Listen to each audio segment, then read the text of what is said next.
গ্রামের বাড়িতে ঈদের ৩য় দিন সকাল থেকে সন্ধ্যা পর্যন্ত কি করেছি আর কোথায় গিয়েছিলাম সেদিন আজকের এই ডেইলি ব্লগে আপনাদের সাথে শেয়ার করব। আসসালামু আলাইকুম, সবাই কেমন আছেন? আশা করি সবাই অনেক ভালো আছেন। ঘুম থেকে উঠে দেখি আমার শাশুড়ি হালিমের জন্য গরুর মাংস ভিজিয়ে রেখেছে আর সাথে কলিজা ভিজিয়ে রেখেছে। আজকে কলিজা রান্না করব দুপুরের জন্য। লার্কের চুলায় কলিজা সিদ্ধ বসিয়ে দিয়েছি আর অন্যদিকে আমি ছোট ছোট করে হালিমের মাংস কেটে নিয়েছি। তারপর পুকুর ঘাটে এসে দেখি আমার যা ভেন্ডি কাটছে, দুপুরে ভেন্ডি ভাজি করবে।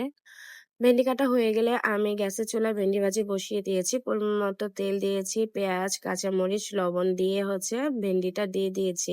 এখন নাড়াচাড়া দিয়ে কিছুক্ষণ ভেন্ডিটা রান্না করে নেব। ভেন্ডিটা সফট হয়ে আসলে চুলা থেকে নামিয়ে ফেলবো। ভেন্ডি ভাজি খেতে কিন্তু এমনি অনেক মজা। এক্সট্রা কোনো কিছুই ভেন্ডি ভাজিতে দেওয়ার প্রয়োজন পড়ে না। অন্যদিকে আমি হালিমের মাংসটাকে মেরিনেট করে দিয়েছি। আমার শাশুড়ি লার্কি চুলায় বসিয়ে দিয়েছে।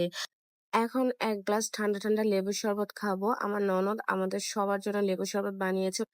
বাহিরে অনেক বেশি গরম পড়েছে, তাই গাছ থেকে কাঁঠাল পেড়ে রোদে ফেলে রেখেছে যেন তাড়াতাড়ি কাঁঠালটা পেকে যায়।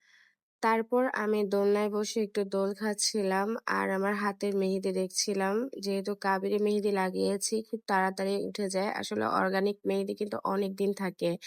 তাই আমি তো সবসময় অর্গানিক মেহেদিই লাগাই। এবার আর সময় পাইনি অর্ডার করার জন্য। তো ঢাকা থেকে আসার সময় আমি কাবেরী মেহেদি লাগিয়ে এসেছিলাম। কালার কিন্তু ভালোই এসেছিল।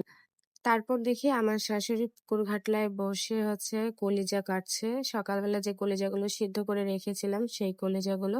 আর এদিকে আমার মেয়ে এই যে আমাদের মিনুকে নিয়ে দুষ্টামি করছিল, মাও মাও বলছিল। আমাদের এই মিনুটা না অনেক বেশি দুষ্ট। তারপর হাঁটতে হাঁটতে আমাদের ফুল বাগানের দিকে চলে গেলাম। এটা আমাদের ফুল বাগান। আমাদের মেইন রাস্তা, মানে বাড়িতে ঢুকার মেইন রাস্তাটা আর কি। মেইন রাস্তার পাশে ফুল বাগান। আশেপাশে অনেক গাছগাছালি।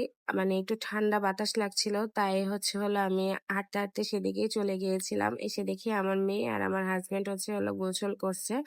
আমার মেয়েকে সাঁতার শেখাচ্ছে। প্রতিবার বাড়িতে গেলে এইভাবেই ওকে ওর বাবা সাঁতার শেখায়।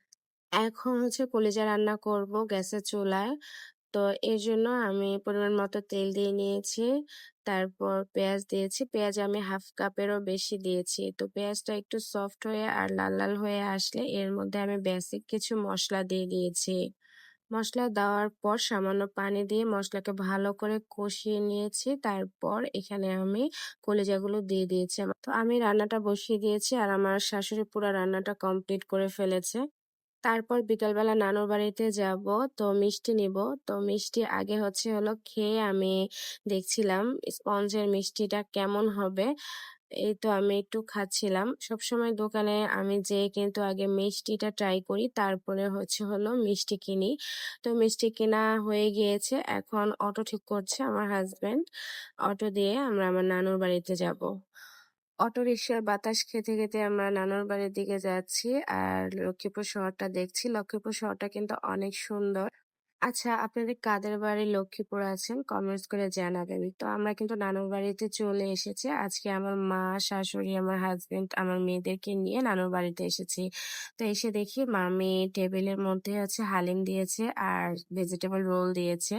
ভেজিটেবল চিকেন রোলটা কিন্তু অনেক মজা হয়েছিল। আমি খাচ্ছিলাম আর বলতেছিলাম। তারপর সাথে কিন্তু আম ছিল, মাল্টা ছিল। তো সন্ধ্যার নাস্তার পর্ব শেষ করে রাতের ডিনারের পর্বে চলে আসছে। আসলে এক জায়গায় আসলে কথা বলতে বলতে না আর ভিডিও ক্লিপ নিতে মনে থাকে না। আমার মামি আমাদের জন্য রাতের ডিনারে অনেক কিছু অ্যারেঞ্জ করেছে। তো খেতে খেতে আজকের ভিডিওটা এখানেই শেষ করছি। সবাই ভালো থাকবেন, সুস্থ থাকবেন। আল্লাহ হাফেজ।